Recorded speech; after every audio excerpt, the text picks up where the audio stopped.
할렐루야. 우리 주님을 찬양합니다. 우리 함께 감사하는 마음으로 주님께 기도함으로 또 하나님이 기뻐하고 참 좋아하는 예배로 올리도록 하겠습니다. 함께 기도합니다.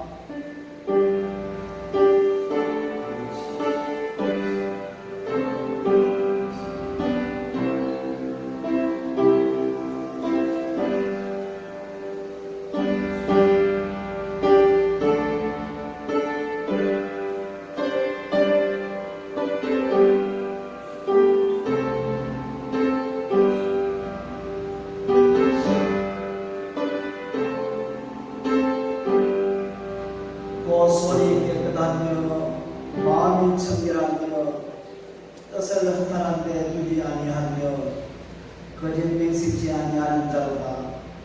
저는 여호와께 복을 받고 구원의 하나님께 의를 얻으리니 이는 여호와를 찾는 족속이요 야곱의 하나님의 얼굴을 구하는 자로다. 아멘. 참 좋으신 우리 아버지 하나님, 우리가 어떤 삶 가운데 있다 할지라도 주께서 우리와 함께 하시며 늘 선한 길로 인도해 주시는 주님을 찬양하며 믿음 안에 살아가다가 오늘 이 시간 또한 하나님 앞에 예배할 수 있는 복된 시간 주신 것 감사합니다. 주여, 이 모든 것들을 다 내려놓고 오직 주님의 계획과 주님의 섭리와 주님의 뜻을 아는 복된 이 시간 되게 해주시고 우리 모든 것을 다하여서 주님 앞에 참된 예배로 영광 돌릴 수 있는 이 시간이 될 수 있도록 성령께서 저희들을 주장하여 주시옵소서. 시작하는 시간입니다. 마치는 시간까지 성령께서 저희들을 이끌어 주시고 오직 주님께 영광이 되는 복된 이 시간 되게 해 주옵소서. 예수님의 이름으로 기도드렸습니다. 아멘. 우리 함께 자리에 일어나셔서 찬송가 80장 찬송 드리겠습니다.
기도합니다. 먼저 우리가 이 땅을 살아가면서 감사보다는 원망이나 불평한 적이 있다면 이 시간 철저히 회개하고 정말 우리가 믿음의 사고로 감사하는 마음으로 살아갈 수 있는 저희들이 될 수 있도록 기도하시고, 그리고 코로나19가 아주 심각하게 번지고 있습니다. 하나님, 이 모든 것들이 주님의 뜻 안에서 해결되게 하시고 이 땅이 회복되게 하시고 성도들을 축복해 주옵소서. 또 무너진 나라들이 많이 있습니다. 회복해 하시고 미얀마가 빨리 안정을 찾을 수 있도록 기도하시고, 오늘 이 시간도 성령 예배 가운데 예배하는 복된 이 시간 되도록 우리 함께 기도합니다. 참 좋으신 우리 아버지 하나님을 찬양드립니다. 주께서 우리를 사랑해 주시고 주께서 우리에게 찾아오셔서 우리를 구원케 하시고 또 우리와 늘 함께 해주시겠다고 약속해 주셨습니다. 오늘도 우리는 세상 끝날까지 주께서 우리와 함께 해주시겠다는 그 약속을 믿고 주여 저희들 믿음으로 살아가기를 소망합니다.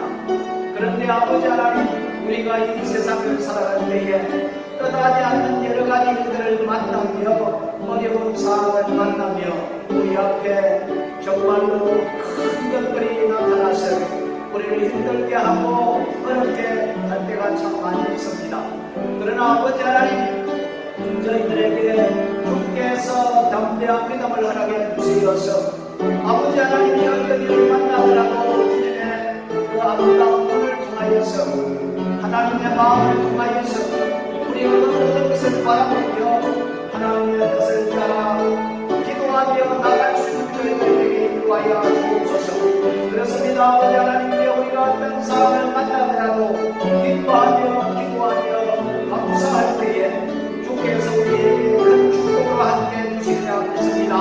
절대로 우리가 입술을 열어서 원망하거나 아버지 하나님 불평하거나 남을 불편하는 것이 아니라 이 모든 상황 속에서 주님의 뜻을 찾을 수 있는 저희를 될 수 있도록 인도하여 주시고, 지금도 아버지 하나님 세상에 코로나 바이러스가 계속해서 번지고 있는 가운데 있습니다. 주여 사람의 힘을 아무도 할 수 없다는 상황 속에 있사오니 오직 주님을 의지하여 주님께 간구하오니 우리 아버지 하나님께서 불쌍히 여기시고 문제를 베풀어 주시어서 방송이 모든 바이러스가 사라지게 하시고 사람들이 자유롭게 함께하게 하시고 이 땅을 회복시켜 주시옵소서. 특별히 사랑하는 믿음의 백성들을 위해 주께서 은혜를 가하여 주시어서 이 모든 것이 저가 회복이 되는 놀라운 역사를 체험할 수 있도록 우리 아버지 하나님 인도하여 주시옵소서. 하나님 아버지, 나라마다 많이 무너지고 있습니다. 아버지 하나님이여 나라를 불쌍히 여겨주시고 회복시켜 주실 뿐만 아니라 오늘 또 미얀마에는 아버지 하나님이여 불쌍히 따라 일어나서 저들의 욕심 때문에 아버지 하나님이여 많은 수많은 생명들이 생명을 입고 있는 가운데 있습니다. 우리 아버지 하나님께서 불쌍히 여기시고 범죄를 베풀어 주시고 강한 성령의 역사를 통하여 다시 한 번 더 나라가 안전을 찾을 수 있도록 인도하여 주시옵소서. 하나님의 나라가 곳에 임할 수 있도록 역사하여 주시고 사랑하는 성도님을 주께서 붙잡아 주시어서 하나님의 아름다운 뜻 안에서 모든 일을 감당해 나갈 수 있도록 주님을 축복해 주시옵소서. 우리 아버지 하나님, 오늘 이 시간도 성령의 은혜 가운데 예배하기를 원하오니 오늘도 성령의 기도오심을 통하여 온전한 예배가 될 수 있도록 저희들을 인도하여 주시옵소서. 주께서 인도해 주실 믿고 예수님의 이름으로 기도드렸습니다. 아멘. 우리 찬송가 85장 우리 찬송 드리겠습니다.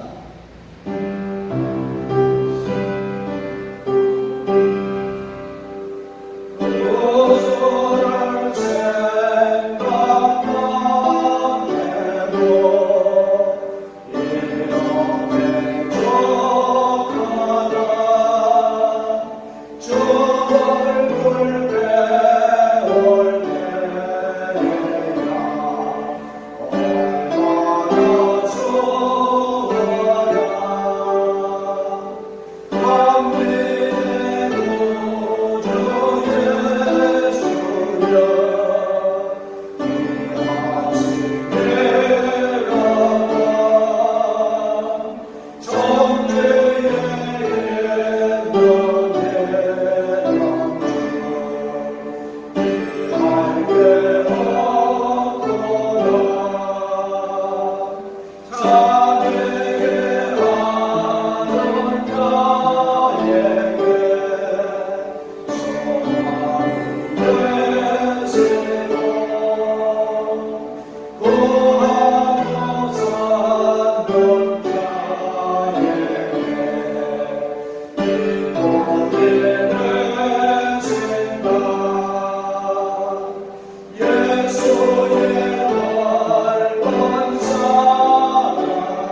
성시교독 128번입니다. 나의 영혼이 잠잠히 하나님과 바라며 나의 구원이 그에게서 나오는도다. 오직 그만이 나의 반석이시요 나의 구원이시요 나의 요새시니 내가 크게 흔들리지 아니하리로다. 넘어지는 땅과 흔들리는 울타리같이 사람을 죽이려고 너희가 일제히 공격하기를 언제까지 하려느냐. 그들이 그를 그의 높은 자리에서 떨어뜨리지 않게 하고 거짓을 즐겨하니 입으로는 축복이요 속으로는 저주로다. 나의 영혼아 잠잠히 하나님만 바라라. 물은 나의 소망이 그로부터 나오는도다. 오직 그만이 나의 반석이시요 나의 구원이시요 나의 요새시니 내가 흔들리지 아니하리로다. 나의 구원과 영광이 하나님께 있으며 내 힘의 반석과 피난처도 하나님께 있도다. 백성들아 시시로 그를 의지하고 그의 마음을 구하라. 하나님은 우리의 피난처시로다. 아멘. 사도신경으로 신앙을 고백드립니다.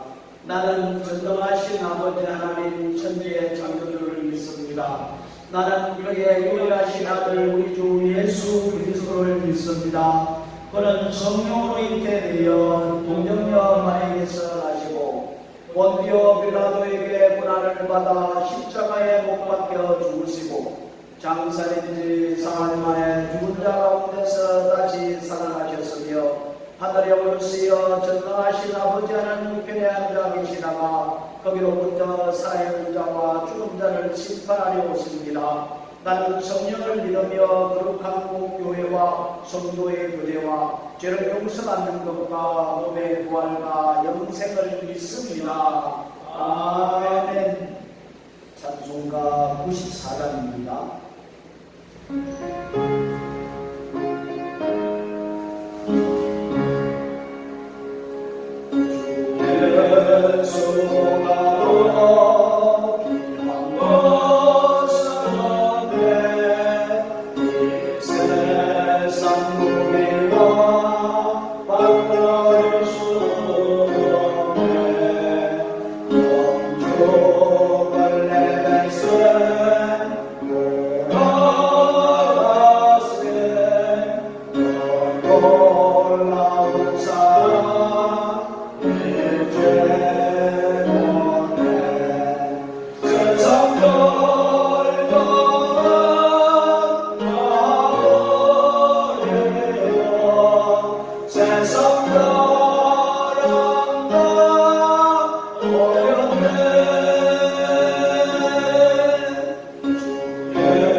감사하신 아버지 하나님, 오늘도 하나님께서 예비하신 귀한 날 허락하시고 사랑하는 하나님의 백성을 돕는 성전으로 들어주셔서 찬양과 경배로 아버지 앞에 예배할 수 있도록 은혜를 베풀어주신 것 감사를 올립니다.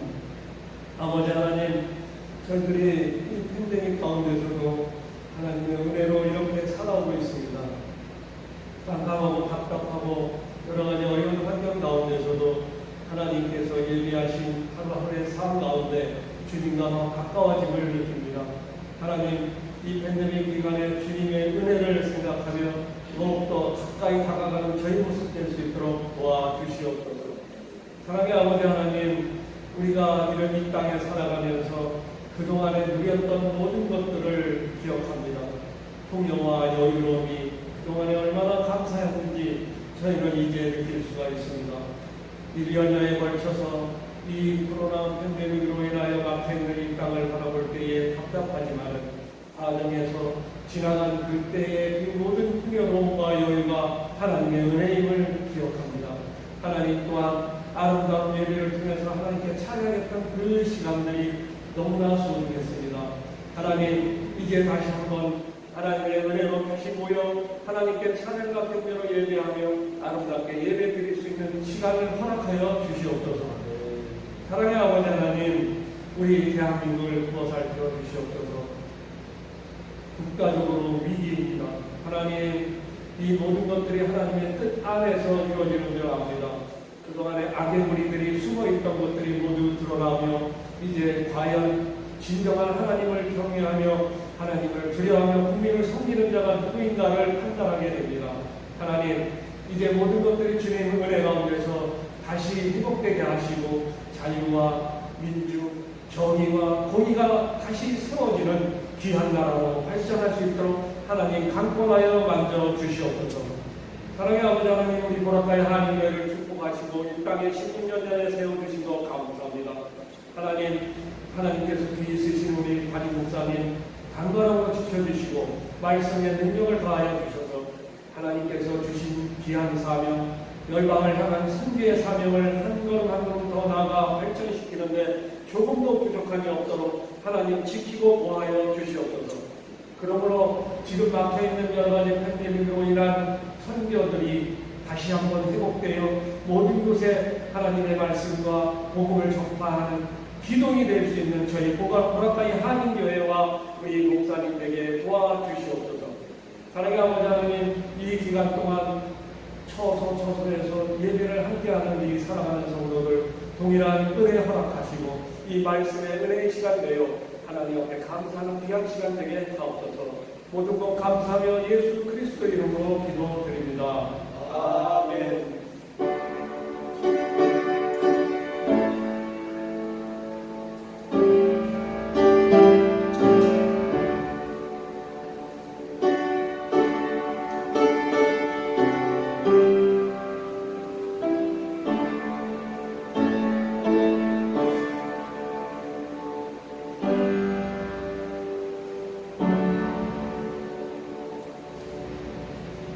하나님 말씀 보시겠습니다. 사도행전 23장 1절로 11절 말씀입니다.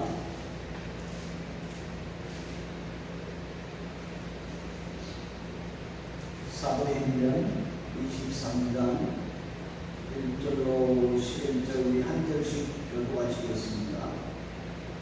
바울이 공예를 주목하여 이르되 여러분 형제들아 오늘까지 나는 범사의 양심을 따라 하나님을 섬겼노라 하더니 대제사장 아나니아가 바울 곁에 서 있는 사람들에게 그 힘을 치라 명하니 바울이 이르되 대칠한 담이여 하나님이 너를 치시도다 네가 나를 율법대로 심판한다고 한 것을 율법을 어기고 나를 치려 하느냐 하니 곁에 선 사람들이 말하되 하나님의 대제사장을 내가 욕하느냐 바울이 이르되 형제들아 나는 그가 대제사장인 줄 알지 못하였노라 기록하였으되 너의 백성의 관리를 비방하지 말라 하였느니라 하더라. 바울이 그중 일부는 사두개인이요 다른 일부는 바리새인인 줄 알고 공회에서 외쳐 이르되 여러분 형제들아 나는 바리새인이요 또 바리새인의 아들이라 죽은 자의 소망 곧 부활로 말미암아 내가 신분을 받노라. 그 말을 한즉 바리새인과 사두개인 사이에 다툼이 생겨 우리가 나누어지니 이는 사두개인은 부활도 없고 천사도 없고 영도 없다 하고 바리새인은 있다 하니라. 크게 떠들새 바리새인 편에 몇 서기관이 일어나 다투어 이르되 우리가 이 사람을 보니 악한 것이 없도다 혹 영이나 혹 천사가 그에게 말하였으면 어찌하겠느냐 하여 큰 분쟁이 생기니 총부장은 바울이 그들에게 찢어질까 하여 군인을 명하여 내려가 무리 가운데서 빼앗아 가지고 영내로 들어가라 하니라. 함께 봅니다. 그날 밤에 주께서 바울 곁에 서서 이르시되 담대하라 내가 예루살렘에서 나의 일을 증언한 것 같이 로마에서도 증언하리라 하니라 하시니라. 아멘. 하나님 아버지 오늘 이 시간도 우리에게 은혜를 베풀어 주시기 위해서 저희들을 불러주셔서 감사를 드립니다. 오늘 이 시간도 우리의 생각과 우리의 마음과 우리의 모든 것들이 다 주님의 말씀에 귀를 기울이고 주님의 그 말씀을 따라 살아갈 수 있는 저희들이 될 수 있도록 인도해 주옵소서. 우리가 이 세상을 살아갈 때에 뜻하지 않는 여러 가지 어려운 일을 만난다 할지라도 늘 우리는 믿음으로 살아가야 될 줄 믿습니다. 우리가 어떤 일을 만나더라도 우리가 충분히 이길 수 있는 힘을 주실 뿐만 아니라 우리가 이길 수 없다면 하나님은 피할 길을 우리에게 허락해 주신다고 말씀하셨사오니 늘 하나님의 말씀을 의지하고 믿음으로 살아가는 저희들 되어서 이 땅의 모든 것을 다 믿음으로 승리하며 주님의 뜻을 따라 살아갈 수 있는 승리할 수 있는 저희들 될 수 있도록 주여 인도해 주옵소서. 오늘 이 시간도 성령의 놀라운 역사를 통해서 참된 예배의 복된 시간 될 수 있도록 인도해 주시고 우리 모두가 날마다 때마다 주님의 베풀어 주신 그 은혜로 말미암아 꿈 같은 일들이 일어나게 하옵소서. 예수님의 이름으로 기도드렸습니다. 아멘. 이 사람들이 이 땅을 살아가면서 어떤 일을 만난다 할지라도 담대하게 두렵지 않고 살아가는 사람들이 도대체 어떤 사람들일까요? 어떤 상황 속에서도 전혀 두려워하지 아니하고 아주 용기 있게 담대하게 살아가는 사람들이 어떤 사람들일까요? 아마 죽으면 죽으리라는 각오로 살아가는 사람들에게 얼마든지 담대하고 두려워하지 않고 살아갈 것입니다. 또한 어떤 믿는 곳이 있다면은 믿음이 있다면은 얼마든지 담대하게 두렵지 아니하고 살아갈 수가 있다는 겁니다.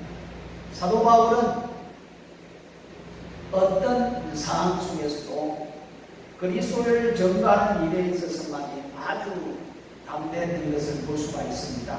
전혀 두려워하지 아니했습니다. 유대인들에게 매를 맞을 때도 전혀 두려워하지 아니했습니다.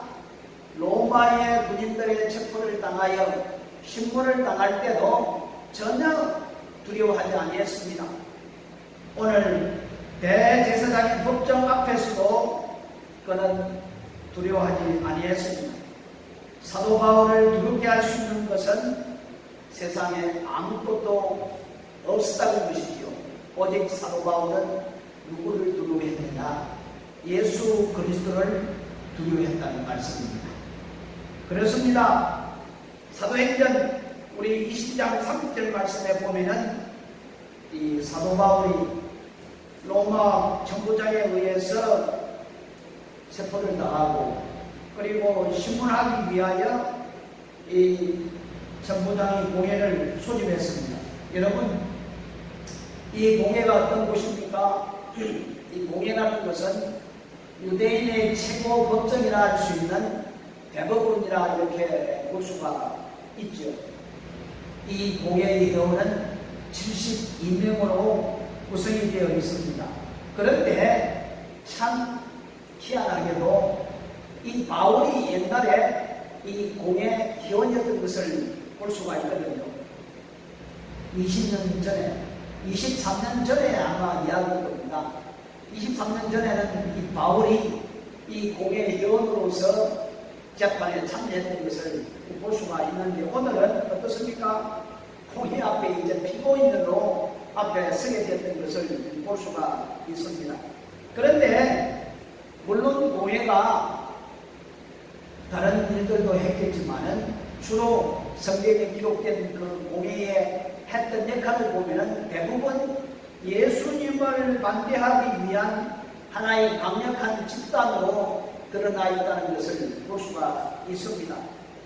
아마 오늘날 우리나라의 사법부가 김맹수 대법원장을 중심으로 해서 엉뚱한 짓을 하는 그런 짓을 하는 사법부, 아마 공회 회원들도 예수님에 관하여 복음에 관하여 반대하는 그런 집단이었던 것을 우리가 볼 수가 있습니다. 우리가 마태복음 27장 1절 말씀에 보면은 새벽에 모든 대제사장과 백성의 장로들이 예수를 죽이려고 함께 논의하고 예수님을 십자가에 못 박기 위해서 공회로 이렇게 모였다고 말씀을 하고 있습니다. 그리고 베드로가 성령의 충만을 받고 복음을 전할 때에도 이 공회에서 베드로를 체포하여 공회를 열어서 이제 재판을 합니다. 그리고 우리가 너무나도 잘 아는 스데반 집사가 복음을 전할 때에 또 이 스데반도 공회에 물려서 재판하는 곳이었습니다. 스데반도. 그러니까 주로 성경에 나타나 있는 공회의 모임은 예수를 믿는 사람들, 예수에 속해 있는 사람들을 심판하기 위해서, 재판하기 위해서 주로 모였다는 것을 우리는 이해할 수가 있습니다. 그리고 오늘 사도 바울은 이 법정에 서게 되었습니다. 그래서 1절 말씀에 보니까 바울이 공회를 주목하여 이르되 여러분 형제들아 오늘까지 나는 본차의 양심을 따라 하나님을 섬겨도라. 자, 바울이 그 공회 앞에 서서 첫 번째 입을 연 것은 내가 어떤 일을 하더라도 양심에 따라서 하나님을 섬겼다라고 이렇게 고백을 합니다.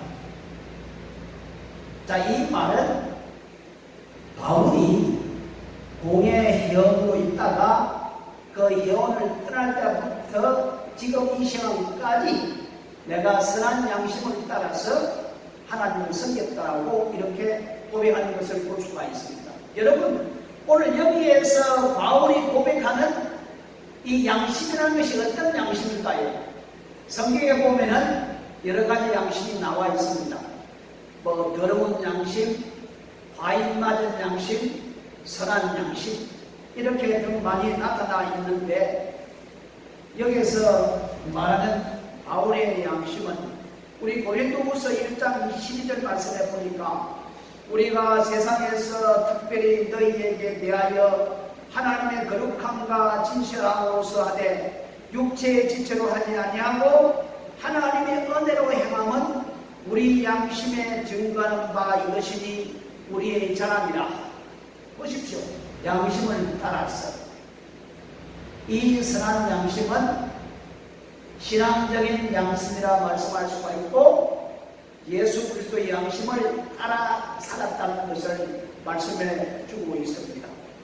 그래서 사도 바울은 고린도 교회 편지를 쓰면서 어떻게 말을 했냐면 내가 그리스도를 본받는 것 같이 너희들도 나를 본받으라. 야, 대단하지 않습니까? 내가 예수님을 따라서 살았으니까 너희들도 나를 따라 살아라. 정말 우리 모든 성도들이 이와 같이 이런 말을 할 줄 아는 우리가 되어야 되지 않겠습니까? 내가 예수님을 따라 살았으니까 너희들도 나를 따라 살아라. 얼마나 귀한 말입니까? 얼마나 바른 삶입니까? 참 하나님은 오늘도 누구를 들어 사용하시냐 하면은 양심을 따라 살아가는 자를 들어 사용하시는 것을 볼 수가 있습니다. 하나님은 시대마다 사람을 선택하여 사람을 찾아서 사용하시는데 그 사용의 대상자는 바로 양심을 따라 살아가는 사람을 들어 사용하신다는 것을 우리가 이해할 수가 있습니다. 그래서 사도 바울은 공회 앞에서 힘있게 자기는 오늘에 있기까지 양심을 따라 하나님을 섬겼노라 이렇게 고백을 합니다. 여러분, 우리가 예수님께서 말씀하신 그 말씀을 한번 생각해 보면은 마음이 청결한 자는 누구를 본다고 말하고 있죠? 하나님을 볼 것이라 예수님께서 말씀을 했습니다. 마음이 청결한 자, 양심대로 살아가는 자, 이런 자들은 하나님을 볼 것이다. 그래서 주님 닮은 깨끗한 양심으로 살아야 하나님을 볼 수 있다. 이렇게 우리는 이야기를 할 수가 있습니다. 사도 바울이 양심을 따라 하나님을 섬겼노라고 하니 대제사장 아나니아가 뭐라고 명령을 합니까? 곁에 서 있는 사람에게 명령을 합니다.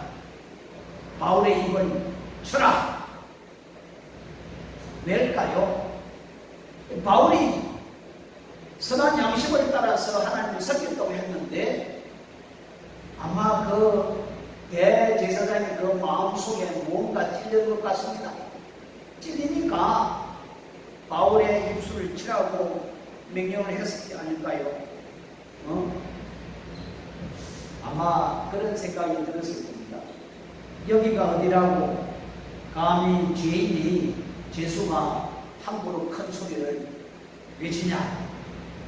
그래서 옆에 있는 사람에게 저놈 입술을 치라 이렇게 아마 큰 소리로 외쳤는 것 같습니다. 그런데 우리가 2절 3절 말씀에 보면은 이 말을 듣는 순간 사도 바울은 절대로 양보하지 않습니다. 뭐라고요? 해칠한 담이여 하나님이 내 입을 칠 것이다. 해칠한 무덤이여 하나님이 내 입술을 칠 것이다. 참 이걸 보면은 이 바울이 성깔 있는 사람이라는 것을 볼 수가 있습니다. 참 대단합니다. 내가 나를 율법대로 판단한다고 앉아서 재판하고 있지만 내 자신이 율법을 범하고 있지 않느냐?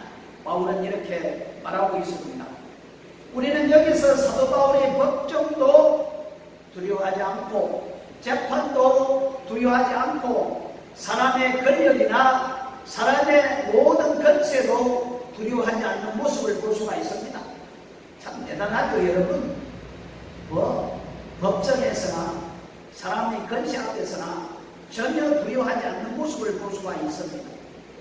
또한 한 가지는 잘못된 명령과 건의에 대해 항의하고 있는 모습을 볼 수가 있습니다. 이때 주변의 사람들이 뭐라고 이야기를 합니까?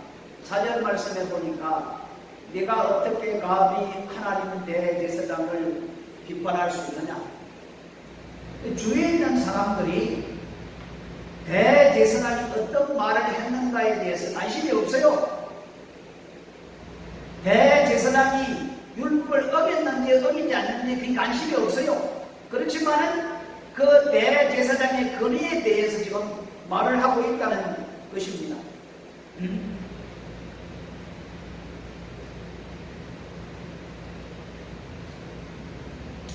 우리가 한번 오늘 이 말씀 중에서 이 세상에 일어나는 일들을 한번 생각해 봐야 되겠습니다.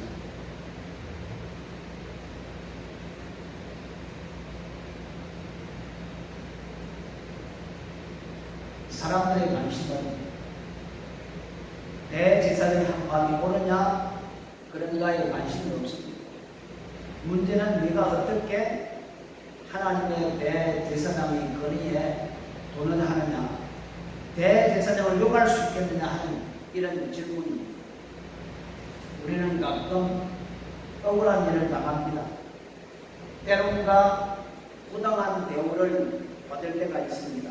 정말 말도 안 되는 그런 얘기를 들을 때가 있습니다. 그때 대부분의 사람들은 그 일 자체보다도 그 잘못된 명령을 내리는 그 권위에 대해서 항거하려는 그런 태도를 가질 때가 참 많이 있지요. 그지요? 그의 대표적인 것은 데모를 한다는 것이죠. 여러분, 우리 예수님이 불의한 재판정에서 불의한 재판을 받았는데 예수님은 도대체 어떻게 했을까? 예수님의 방법이 어떤 방법일까? 우리가 한번 생각해 봐야 됩니다. 예수님은 그 재판을 거부하지도 않고 그리고 재판장의 권위에 도전하지도 않았던 것을 볼 수가 있습니다.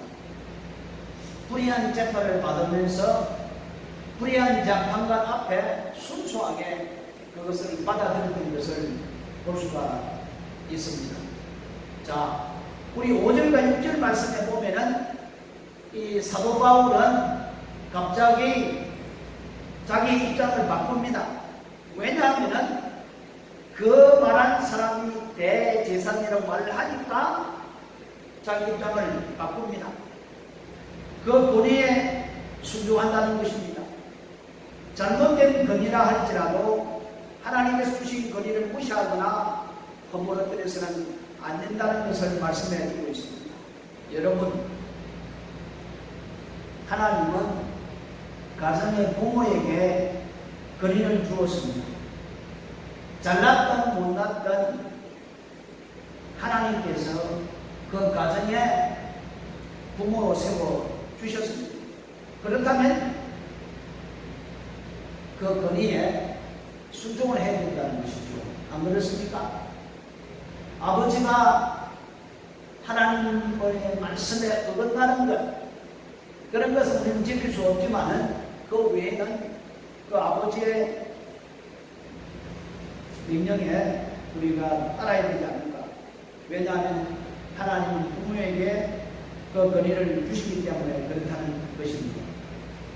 오늘 내가 이렇게 말씀을 선포하는 것도 하나님이 나에게 권위를 주시기 때문에 내가 말씀을 선포하는 것이지, 이것은 내가 오늘 전하는 이 말은 내 말이 아니고 하나님이 나를 통해 하신 말씀이라 여러분들은 그렇게 받아들이고 있지 않습니까?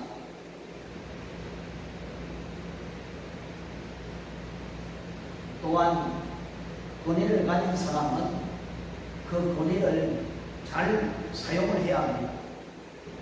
권위를 잘못 사용하면 권위주의자들이 되지. 권위를 잘못 사용할 때에 그 권위 밑에 있는 사람들이 희생을 당합니다. 만약에 가정에 부모가 하나님으로부터 권위를 받았는데 깽판을 치고 아이들을 때린다면 그 주위에 있는 가족들이 다 피해를 입는다는 말씀입니다. 한 나라에 권위를 받은 자가 바르게 나라를 다루지 못하면 그 밑에 있는 백성들이 그만큼 손해를 입고 피해를 입는다는 말이죠. 그래서 권위를 받은 자나 그 권위 밑에 있는 자들은 그 권위에 순종하고, 권위를 받은 자들은 정말 바르게 권위를 사용해야 된다는 것을 알 수가 있습니다.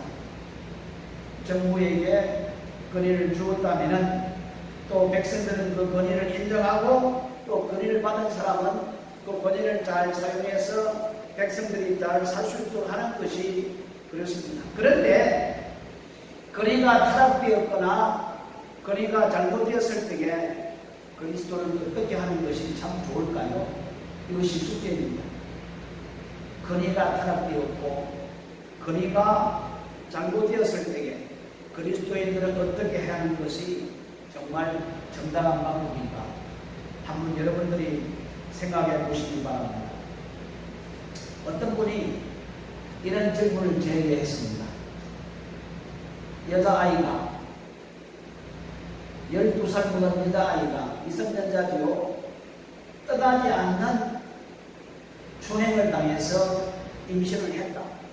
그러면 그 배속에 있는 그 아이를 지워야 되느냐 아니면 살려야 되냐.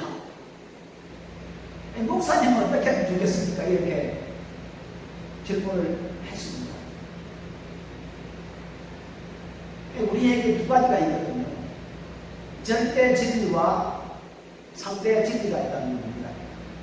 무조건 우리는 절대 진리를 따라야 되겠지만은 그 절대 진리에 벗어나지 않는 한 상대 진리에 또한 우리도 생각을 해야 된다.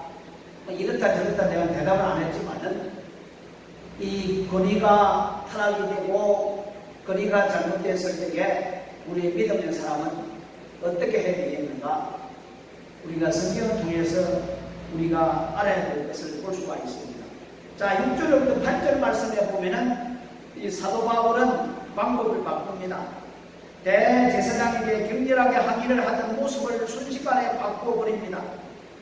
그가 대제사장이라는 사실을 알았을 때에 비록 불법이지만 그가 잘못하고 있지만 율법으로 재판한다라 하는 사람이 율법을 범하고 있지만 그 건의에 도전하지 않았습니다.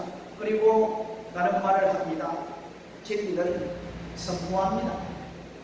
그 사람을 향해서 요구하는 것이 아니라 그 자리에서 진리를 선포한다는 겁니다. 진리를 선포한다는 거죠. 이 8절 말씀에 보면은 재판을 하는 두 그룹의 사람들이 모여 있습니다. 그 공의 회원들이 어떤 자들이냐면은 바리새인들이요 사두개인들입니다. 바리새인들과 사두개인들이 모여서 그 재판을 하는데 바울은 무엇을 들고 나왔습니까? 진리된 말씀을 선포합니다. 부활에 대해서 선포를 합니다. 그런데 처음에는 사두개인과 바리새인들이 바울을 재판하기 위해서 모였는데 바울은 부활에 대해서 이야기를 하니까 이제 바리새인들과 사두개인들이 서로가 이제 싸움이 일어나는 거예요. 왜냐하면 사두개인들은 부활을 믿지 아니하고 천사도 믿지 아니하고 영도 믿지 아니하기 때문에 그렇다는 말씀입니다. 그러나 바리새인들은 천사도 믿고 영도 믿고 부활도 믿기 때문에 그러니까 자기들끼리 부활이 있다 없다 영이 있다 없다 서로 싸우게 되는 거예요. 참 바울이 지혜로운 사람 같아요. 왜냐하면 이 대제사장을 향하여서 건의에 도전하지 아니하고 진리를 이렇게 선포하니까 자기들끼리 싸움판이 일어난 거예요. 우리도 이 세상을 살아가면서 이 바울처럼 이런 지혜로워서 진리만을 선포하는 그런 사람이 되어야 되지 않을까 하는 그런 생각을 가질 수가 있습니다. 그렇습니다. 이 둘 사이에 다툼이 일어났다고 말하고 있습니다. 왜 다툼이 일어났습니까? 바울은 그 지대에 항의하지 아니하고 진리를 선포하니까 자기들끼리 문제를 일으켰던 것을 볼 수가 있거든요.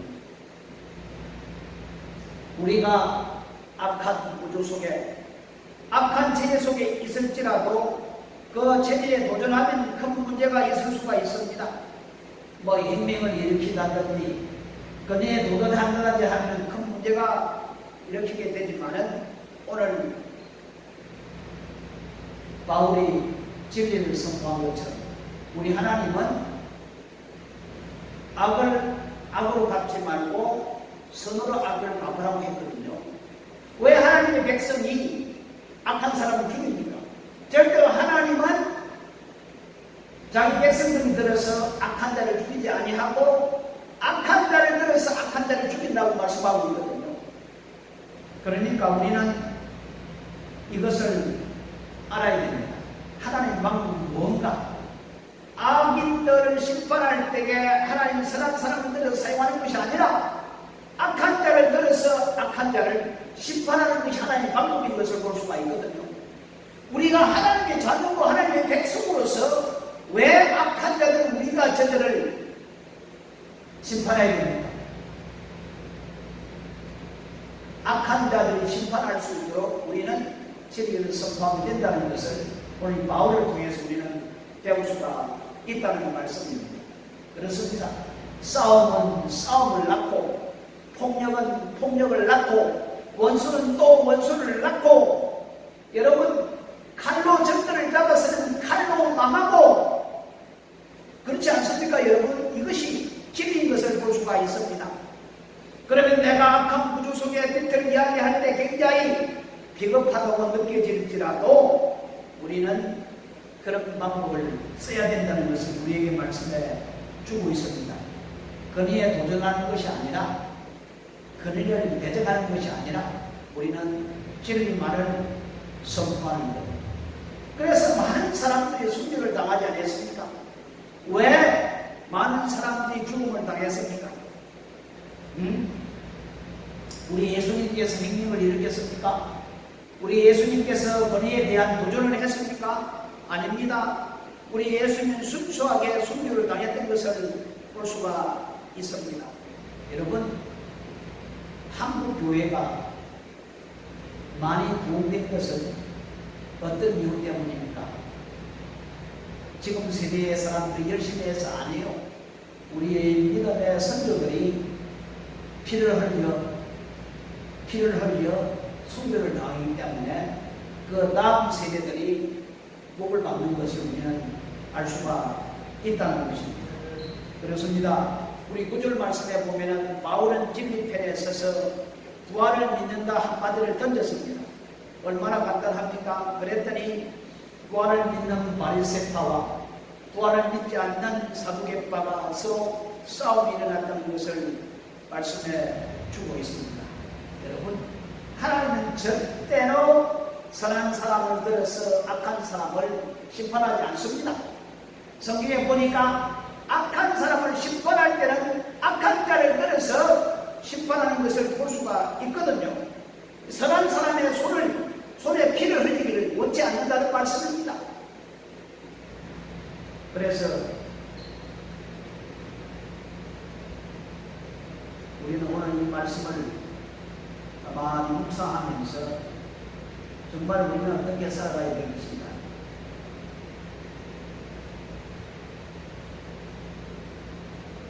많은 사람이 하나님 많은 사람을 들어서 구원하는 것이 아닙니다.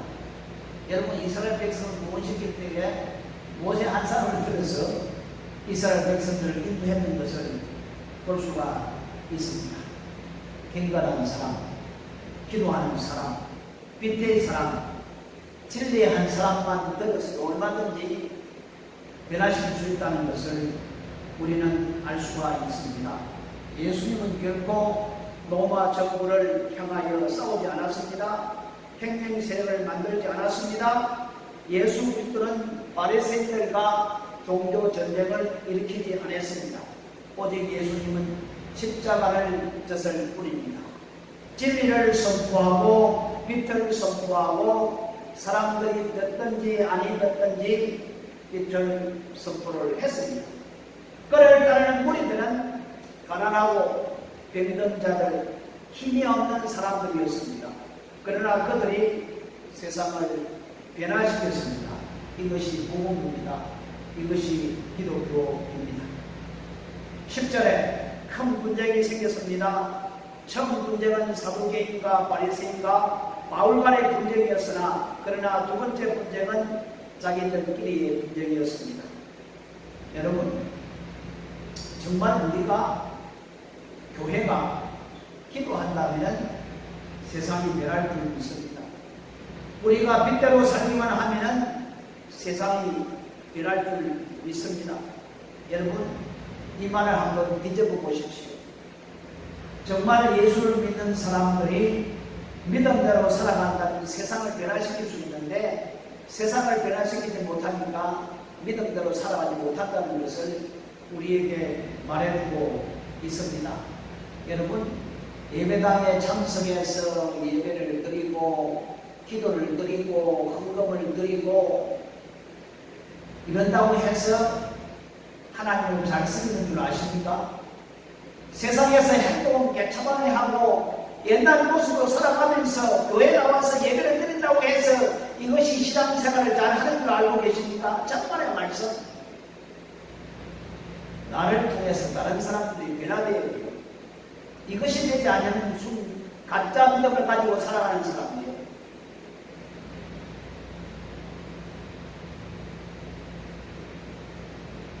절대로 세상을 변화시킬 수가 없습니다. 자기 자신이 변하지 않고. 자, 이제 천부장은 그 소유 속에서 바울이 찢겨질까봐 그 무리 속에서 바울을 빼앗아가지고 영문 안으로 들어갔습니다. 이 10절로 이 사건이 끝이 났습니다. 그럼 왜 이런 일이 일어났을까요? 그 대답이 바로 11절에 있습니다. 소유가 있던 그날 밤에 주님께서 바울에게 나타나셔서 말씀했습니다. 바로 예수를 믿는 사람들은 이런 신앙적인 시험이 있어야 된다는 것을 우리에게 말씀해주고 있거든요. 그날 밤 예수님께서 바울에게 나타나서 뭐라고 말씀했습니까? 담대하라. 담대하라. 예수님께서는 담대하라고 말씀하고 있습니다. 아마 바울이 모든 사람 속에서 담대하게 서게 있던 것은 이미 바울은 예수님께서 항상 자기 곁에 있다는 사실을 믿었기 때문에 담대했던 것을 볼 수가 있습니다. 여러분, 우리가 어려움이 있을 때에, 우리가 아팠을 때에, 우리가 고통을 당하고 있을 때에 힘 있는 사람, 우리의 부모가 옆에서 우리를 도와준다면 얼마나 힘이 되겠습니까? 정말 힘이 되는 거요. 그 위대하신 예수님께서 옆에 계시면서 담대하라. 얼마나 힘이 되겠습니까? 정말 힘이 될 수가 있다는 것입니다. 여러분, 예수를 어떻게 만났습니까? 내가 좋아서 예수를 만났습니까? 내가 율법을 많이 알고로 말미암아 예수를 만났습니까? 아니면 내가 학문을 많이 가졌기 때문에 예수를 만났습니까? 아니지 않습니까? 예수님이 우리를 알고 우리에게 찾아오셔서 우리를 만나주셨다는 말씀입니다. 오늘 밤에 예수님께 짱 하고 이렇게 나타났어요. 담대하라. 두려워하지 말라. 내가 지금 이렇게 고통을 받고 있는 것은 앞으로 장차 내 일을 하기 위해서 아직 그 일이 남아있다. 담대하라. 두려워하지 말라. 지금 예수님께서 바울에게 이렇게 말씀을 하고 있습니다. 여러분, 참 한번 생각해 보세요. 내가 큰 어려움을 당하고 있는데 예수님께서 나에게 은혜를 베풀어 주셔서 짱하고 꿈같은 일이 벌어졌다 했을 때에 우리는 얼마나 하나님 앞에 감사하겠습니까? 정말 눈물을 흘리며 감사 찬송을 하며 아마 뛰면서 기뻐하지 않을까요? 참.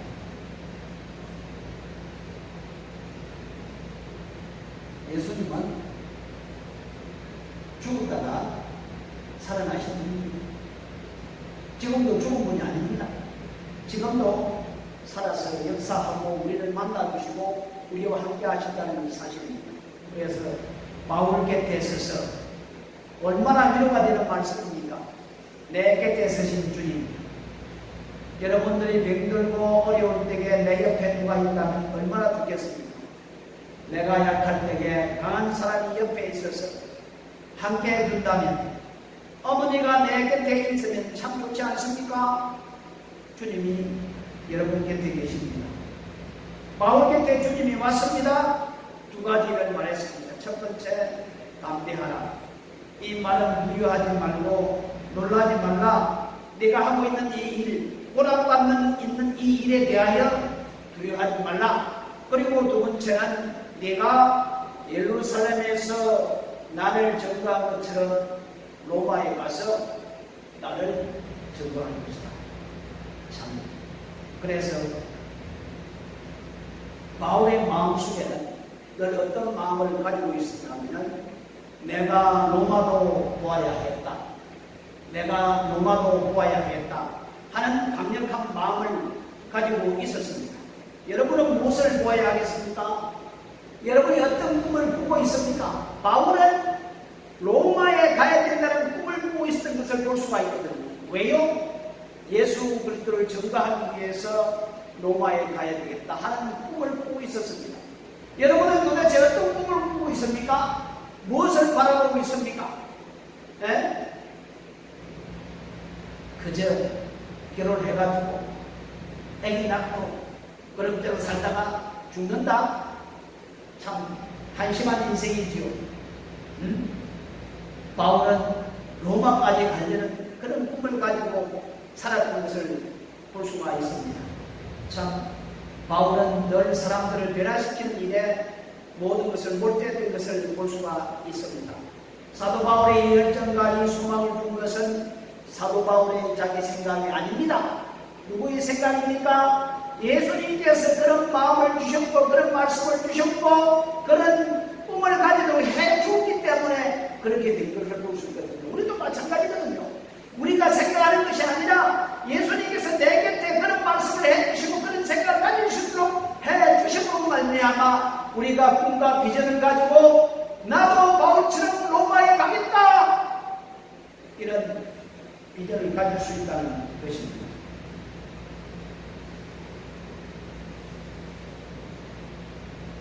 마리아가 아기를 낳았습니다. 아니 처녀가 어떻게 아기를 낳습니까? 성령의 능력으로 아기를 낳았다. 믿어라.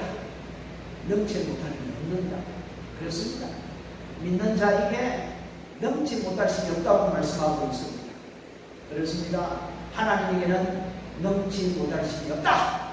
하나님은 모든 걸 할 수가 있다. 그러니까 우리는 누구를 믿습니까? 넘지 못하는 건 하나님을 믿는 것 아닙니까? 우리가 한계를 믿는 것이 아니고 우리가 어떤 이 세상의 누구를 믿는 것이 아니라 넘지 못하는 모든 걸 행할 수 있는 하나님을 믿는 것 아닙니까? 그래서 믿음은 바라는 것들의 실상이요 보지 못하는 것들의 증거라 이렇게 말씀하고 있지 않습니까? 여러분 예수님이 바울의 한 상중에 짱하고 나타나서 로마로 가야 하여 참 이런 음성을 들었을 때에 그 바울의 마음은 어떻게 했습니까? 정말 하늘에 날아갈 정도로 참 기뻐했을 겁니다. 지금 재판장에서 재판을 받고 있는데 그날 밤에 예수님이 짱하고 나타나서 담대하라 두려워하지 말라 네가 예루살렘에서 나를 증거한 것처럼 로마에 가서도 증거하리라. 보십시오. 그런데 여러분 바울이 얼마나 위대한 사람인가를 알 수가 있어요. 12절 말씀에 보면은 여러분 이 바울을 죽이기 전까지는 먹지도 마시지도 않겠다는 무리들이 있었거든요. 얼마나 바울이 위대한 사람이므로 이 바울을 죽이지 않으면 절대로 내가 먹지도 않고 마시지도 않고 죽이고 내가 먹겠다. 이야 참 얼마나 대단한 사람입니까? 그러나 주님은 그들이 아무리 바울을 죽인다 할지라도 하나님은 바울을 지키십니다. 왜요? 로마까지 가야 되니까 절대로 죽지 않는다는 말씀입니다. 안 그래요? 에? 주님께서 지키고 계시기 때문입니다. 너는 로마를 갈 것이다. 이 말씀이 해답이었습니다. 지금 당하고 있는 고난이 결코 망하게 하지 못한다는 것입니다. 마찬가지입니다. 우리가 지금 팬데믹을 통해서 많은 고난을 받고 있지만은 예수님께서 오늘 이 시간 나타나서 우리에게 뭐라고 말씀합니까? 얘야, 두려워하지 말라. 담대하라. 내가 로마까지 가서 나를 증거하리라. 오늘도 이런 음성을 듣는 우리 모두가 되기를 예수의 이름으로 축복합니다. 기도하겠습니다. 하나님 앞 오늘도 이 바울이 공의 법정에 서서 양심을 따라서 하나님 앞에 살았다는 고백을 하고 있고 또 진리를 선포하고 말미암아 자기들끼리 싸움이 일어났다는 사실을 볼 수가 있습니다. 그렇지만 이렇게 할 수 있었던 것은 예수님께서 바울에게 나타나셔서 바울에게 담대하라 네가 로마까지 나를 증언하리라 말씀했기 때문에 바울은 그 말씀을 믿고 어떤 상황 속에 두려워하거나 걱정하거나 전혀 염려하지 않았던 것을 볼 수가 있습니다. 그렇습니다. 오늘 이 시간도 우리 예수님은 우리 곁에서 우리에게 말씀해 주고 있습니다.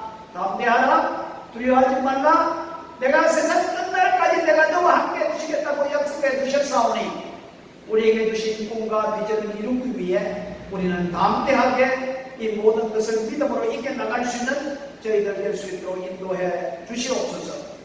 예수님의 이름으로 기도드렸습니다. 아멘. 우리 찬송가 375장 우리 찬송 드리겠습니다.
하나님 아버지 참 감사를 드립니다. 우리가 무엇을 믿고 무엇을 바라며 이 세상에 살아가고 있습니다. 주님께서 우리에게 말씀해 주셨습니다. 세상 끝날까지 내가 너희와 함께 하리라.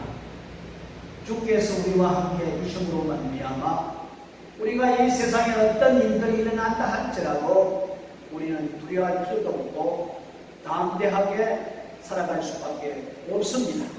우리 아버지 하나님 우리에게 참된 비전과 꿈을 허락해 주시고 우리와 늘 함께 해주실 뿐만 아니라 이 모든 것을 이겨나갈 수 있는 하나님의 놀라운 지혜와 능력을 베풀어 주시어서 오늘도 믿음으로 싸울 승리하는 저희들 될 수 있도록 인도해 주시옵소서.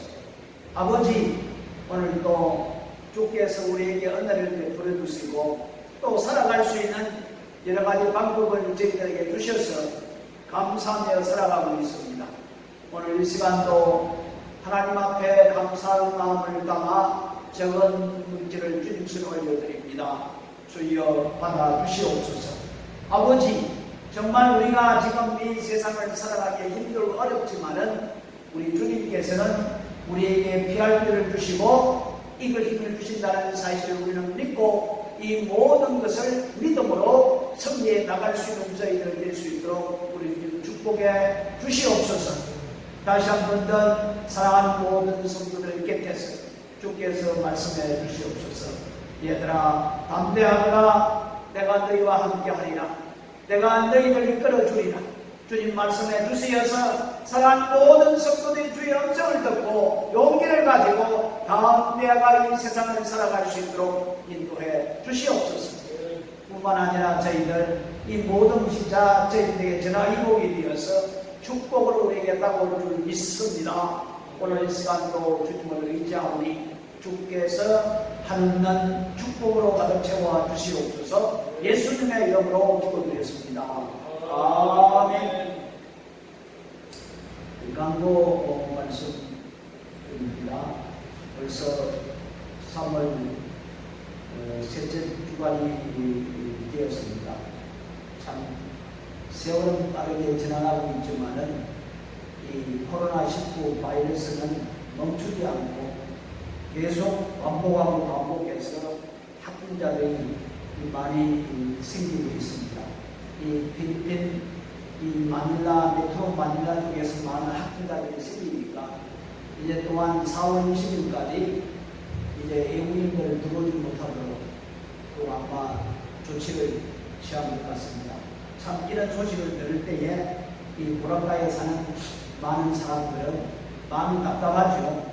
이곳은 외국인들이 들어오고 관광객들이 들어와야만이 정말 할 일을 뛰며 살아갈 수 있는데 더 막아버리니까 오고 싶어도 올 수도 없고 또 기대해도 기대에 저버림을 당할 수밖에 없습니다. 그럼 우리는 어떻게 해야 됩니까? 다른 방법이 없습니다. 여러분, 하나님한테 엎드려 기도할 수밖에 없거든요. 전국에 찾아가서 뭐 대본을 할 수도 없는 것이고 요구할 수도 없는 것이지 않습니까? 그런 걸 우리는 간절한 마음으로 하나님 앞에 기도하면은 의인의 기도를 들으시는 아버지 하나님. 여러분, 소돔 고모라가 왜 멸망을 당했습니까? 의인 한 사람이 없어 멸망을 당했잖아요. 그러니까 우리가 믿음으로 하나님께 기도하면은 하나님께서는 분명히 저희들에게 전화위복을 허락해 주실 줄을 믿습니다. 그리고 매일 저 시간 주님께 드리는 여러분들이 되시기 바랍니다. 그리고 고난주간이 29일부터 4월 2일까지입니다. 그래서 특별 새벽 기도를 선포합니다.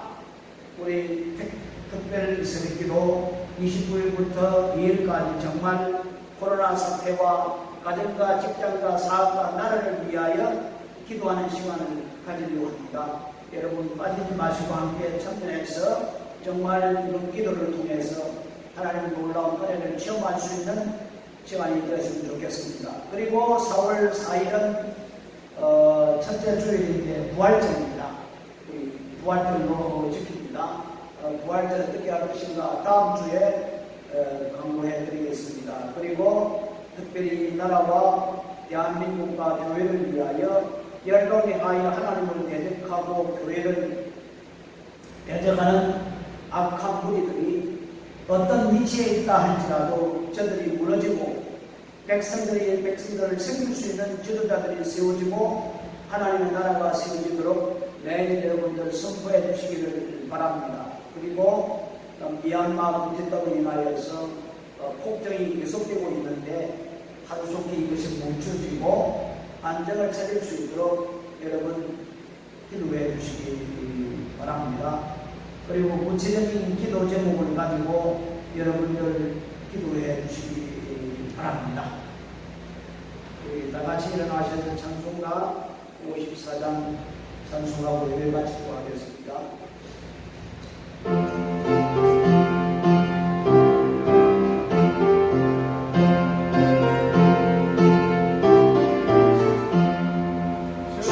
주여 오늘도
처음은 우리 구주 예수 그리스도의 무한하신 은혜와 오늘 이 시간도 변화되지 않고 끝까지 사랑해 주시는 우리 아버지 하나님의 그 끝까지 사랑하십니다.